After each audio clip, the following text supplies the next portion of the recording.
शाम प्राची टीवी पर सीरियल देख रही होती है, तभी उसकी सास वहाँ आती है।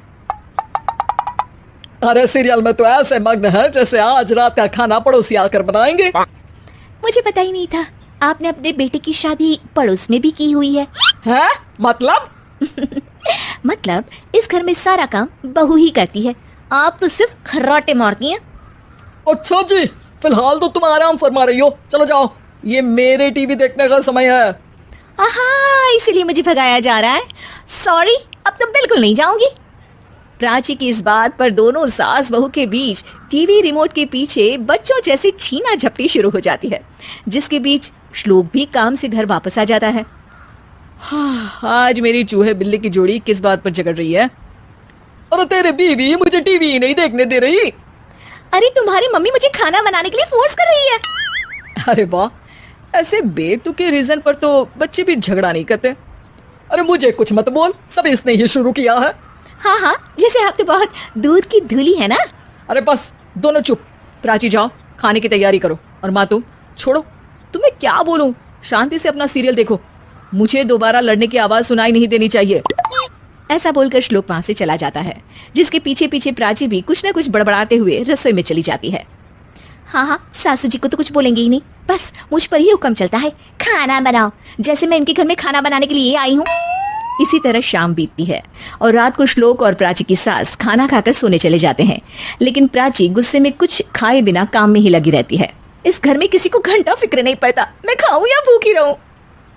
प्राची कुछ देर के लिए रसोई से बाहर जाती है और जैसे ही वापस आती है तो वहां दूध का भरा ग्लास देखकर हैरान रह जाती है। फिक्र पूरी है, बस दिखाना नहीं है।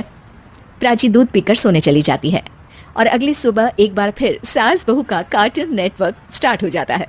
ये तुमने ही किया है। अरे अजीब जबरदस्ती है, मैं बोल रही हूँ मैंने कुछ नहीं किया। दोनों ने मिलकर पूरे घर को पागल खाना बनाया हुआ है। यहाँ कोई नॉर्मल इंसान तो रह ही नहीं सकता, इसीलिए अब पड़ोसी क्या रिश्तेदार भी घर आने से कतराते हैं। और सुन बेटे, तू भी चंगा, तेरी माँ भी चंगी, तेरी बीवी भी चंगी, रिश्तेदार। हाँ जी, आपको नहीं पता क्या, गंगाधर ही शक्तिमान है, रिश्तेदार ही। हाँ हाँ, बस समझ गया। कभी जानवरों जैसे लड़ेंगी तो कभी जुगलबंदी करेंगी। भाई मैं आप दोनों के बीच में नहीं फंसना चाहता। सास बहू की इस मन मौजी जोड़ी से परेशान होकर श्लोक अपना सिर खुजलाता वहां से चला जाता है। चलो अब मैं भी कीर्तन में जा रही हूँ। इस पर जैसे ही सास कमरे में अपना पर्स लेने जाती है तो वहां नाश्ते की प्लेट रखी देख मुस्कुराने लगती है और नाश्ता करके घर से बाहर निकलते हुए कुछ पैसे टेबल पर रख जाती है, जिसके कुछ देर बाद सिलेंडर वाला घर आता है। ओ मुरी मैया, मैं सिलेंडर के बारे में तो बिल्कुल भूल ही गई थी। घर खर्च के सारे पैसे भी मम्मी के पास है और श्लोक से बोला तो उल्टा 4 बात सुनाएंगे। प्राची ये सोच ही रही होती है कि अचानक उसका चेहरा चमक उठता है और वो घर में आकर इधर उधर देखने लगती है। तभी उसकी नजर टेबल पर रखे पैसों पर पड़ती है, जिन्हें वो सिलेंडर वाले को दे देती है। ये सब श्लोक देख लेता है। अच्छा बेटे, इतना बड़ा घोटाला, सबके सामने मैं तेरी दुश्मन और पीठ पीछे तेरी मेरी यारी। इस पर श्लोक एक प्लान बनाता है और शाम को सब एक साथ बैठे होने पर बोलने लगता है। माँ, तुम दोनों की बहुत लड़ाई होती है, इसलिए मैं सोच रहा हूँ कि प्राची को उसके घर छोड़ाऊं, इससे वो भी खुश रहेगी और तुम भी। अचानक श्लोक की ये बात सुनकर सास बहू शौक से उसकी तरफ देखती हैं। अरे ऐसे कैसे घर छोड़ाओगे, मुझे कहीं नहीं जाना।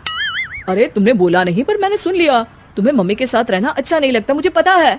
अरे वाह, अरे जब बहू खुद कुछ काम बोले तो वो तुझे सुनता नहीं, और अब जो इसने बोला ही नहीं वो तू समझ गया। जब उसे नहीं जाना तो फिर जबरदस्ती क्यों कर रहा है? अच्छा, फिर आपको मौसी के घर छोड़ाता हूँ। बस अब आप दोनों एक घर में एक छत के नीचे नहीं रह सकती। मैं इस टॉम एंड जेरी की जोड़ी को और नहीं झेल सकता। है? ऐसे कैसे नहीं रह सकते? तुम्हें इतनी दिक्कत है तो तुम्हारा बोरिया बिस्तर पैक कर देती हूँ, लेकिन मम्मी जी कहीं नहीं जाएंगी। बिल्कुल यही सुनना था मुझे। अगर दोनों में इतना ही प्यार है फिर हर वक्त ये लड़ाई का नाटक क्यों करती हो? देखा मैंने कैसे माँ किचन में दूध रखती है और तुम उनके लिए कमरे में नाश्ता रखती हो, और कैसे वो पहले ही तुम्हारी दिक्कत समझकर घर में पैसे रखकर बाहर जाती है।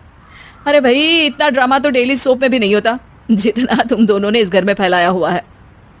तू हमें टॉम एंड जेरी बोलता है ना, तो याद कर वो दोनों भी एक दूसरे को बाहर वालों की बुरी नजर से बचाने के लिए हमेशा सबके सामने लड़ते थे, लेकिन अकेले में दिक्कत के समय मदद भी तो करते थे। बस हमारा रिश्ता भी कुछ ऐसा ही है। और वैसे भी अगर सास बहू में तू मैं नहीं होती तो दुनिया वालों को कहानियां कैसे मिलेंगी?